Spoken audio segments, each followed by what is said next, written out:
Fala pessoal, como eu sempre falo, vamos deixar a bola rolar para ver no que vai dar. E deu Brasileirão, Flamengo e Vasco da Gama. Foi um jogo bem disputado que terminou dando em empate esse jogo. Então, logo de início, o Flamengo chegou com tudo, né? Com Jorge Carrascal fazendo o primeiro gol e impactando o Vasco da Gama, né? Já intimidando o Vasco da Gama logo aos 11 minutos do primeiro tempo.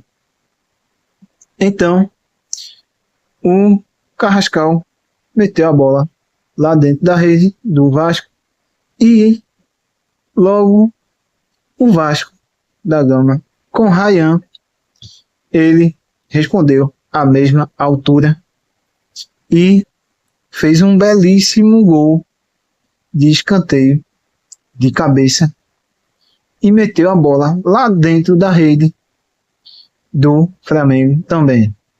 Então, deixou tudo empate, né?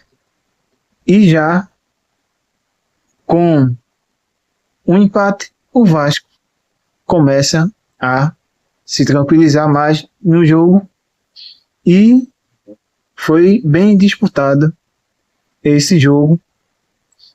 Teve posse de bola pouca, mas o Vasco conseguiu esse grande empate nesse jogo contra o Flamengo, né? Então, eu vou falar um pouco das estatísticas também e a gente também vai falar sobre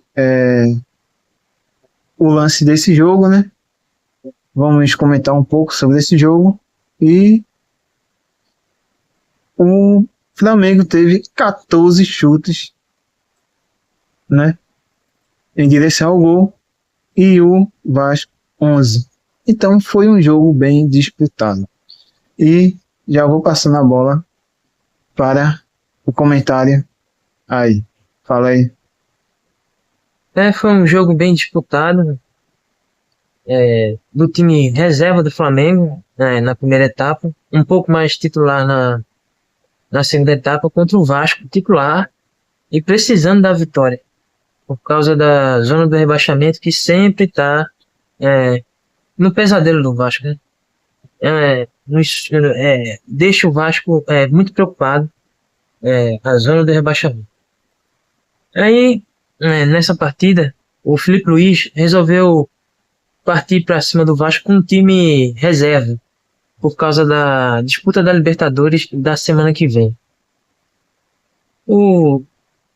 Essa ideia do Filipe Luís até deu certo, né, no início.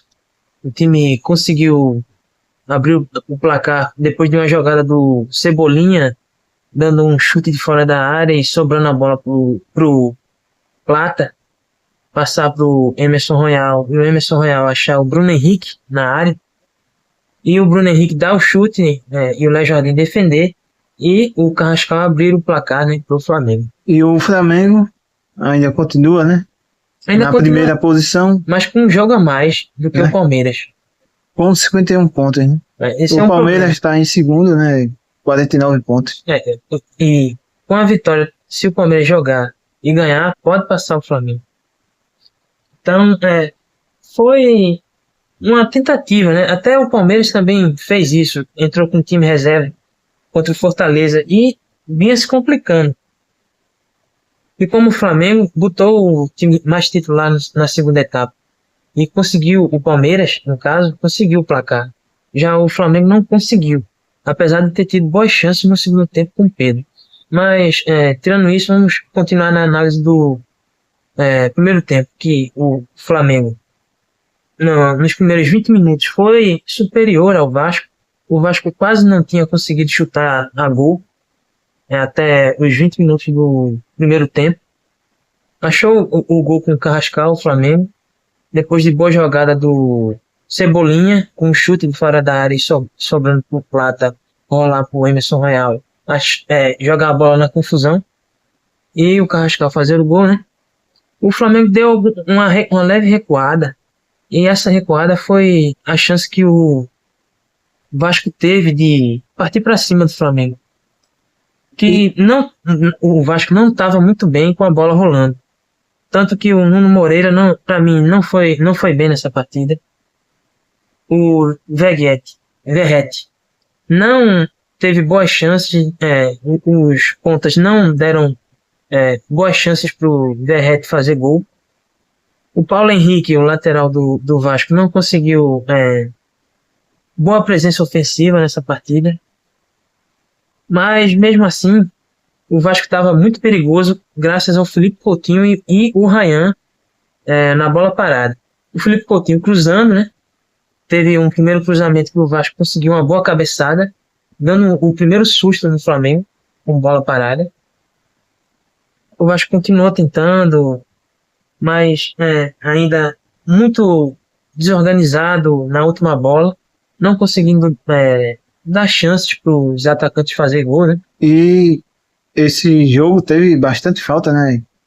15 faltas para o Flamengo, 12 para o Vasco, foi bem disputado. Né? Teve uma intensa troca de posse de bola. Tanto, Sim. mesmo o Flamengo tendo mais posse, 20% a mais, para mais ou para menos, que o Vasco, mas o Vasco sempre conseguia tirar a bola do Flamengo. Sempre estava disputando a bola e por isso E eu vejo que esse número de faltas. O técnico do Vasco está fazendo um belo trabalho no time. Com os jogadores que ele tem, o primeiro tempo do Vasco, mesmo contra o time reserva do Flamengo, foi o que poderia ser feito.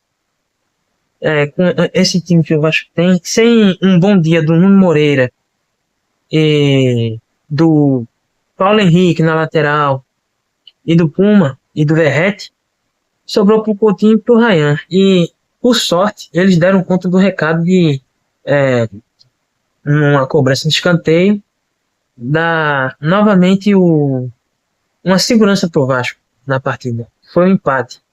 Um bom cruzamento do Felipe Coutinho, achando o Ryan, que não é a especialidade dele, né? Deveria ser o Verratti fazendo esse gol. Mas o Ryan, como é um craque, ele é um craque do Vasco, e acho que infelizmente na próxima temporada ele vai sair do Vasco, que é perigoso pro Vasco, né? Mas ele e o Coutinho conseguiram dar essa sobrevida ao Vasco na partida e foram cruciais para esse empate. Eles seguraram o time do Vasco na primeira etapa. E teve 2 cartões amarelos para o Flamengo e 3 para o Vasco. Né? Devido a essa troca intensa de posse de bola, que o Flamengo, por jogar em casa e ter um estilo um pouco mais agressivo do que o do Vasco. Mesmo o Vasco tendo um estilo agressivo, mas de alguns jogos para cá o Vasco tem maneirado um pouco nesse estilo ofensivo. Tem jogado um pouco mais recuado. Tanto é contra o Botafogo também foi assim. O Vasco teve uma postura um pouco mais defensiva e conseguiu ganhar do Botafogo nesse clássico contra o Botafogo. Agora na segunda etapa, né, com algumas Felipe Luiz não começou mudando logo de cara o time. O Vasco começou mais recuado e o Flamengo começou com tudo. Até teve uma boa chance, mas não foi efetivo. Bruno Henrique, que na primeira etapa foi importante, estava até bem, né, nesse início de segundo tempo. O Flamengo estava assustando o Vasco, mas não tão bem quanto no início da primeira etapa. E o Vasco recuou muito, talvez por cansaço ou tática do técnico, recuou bastante, estava tentando os contra-ataques, e aí, né, mais ou menos depois de uns 15 minutos, o Felipe Luiz começa a fazer substituições e o time começa a engrenar de novo do Flamengo e ter essa posse de bola mais elevada e tentar jogar o Vasco para as pontas. O Pedro teve boas chances, se eu não me engano, 2 boas chances, mas não conseguiu completar bem a jogada. Concluir a jogada. O Bruno Henrique também teve uma boa chance antes de sair, mas também não conseguiu. Foi um jogo que o Flamengo poderia ter ganho, principalmente por causa do segundo tempo do Vasco, que foi muito ruim. E o Vasco, nessa segunda etapa, até teve alguns contra-ataques. Teve um que chutou a bola muito forte no canto do goleiro e o Rossi conseguiu defender. O Vasco jogou por uma bola nesse segundo tempo. Teve essa bola, mas que foi essa bola que o Rossi conseguiu defender, mas fora isso o Vasco não assustou tanto o Flamengo na segunda etapa. Para a continuidade do Brasileirão, esse empate foi um pouco ruim, porque dá a chance do Palmeiras passar o Flamengo na próxima partida. E vamos ver se os planos do Felipe Luiz vão dar certo, né, na próxima semana na Libertadores. E para o Vasco precisa de uma vitória no próximo jogo. E é isso. Então é isso, pessoal. O vídeo é esse e vamos deixar a bola rolar para ver no que vai dar. E já vai curtindo aí, comentando e se inscrevendo. E para quem assistiu até aqui, valeu.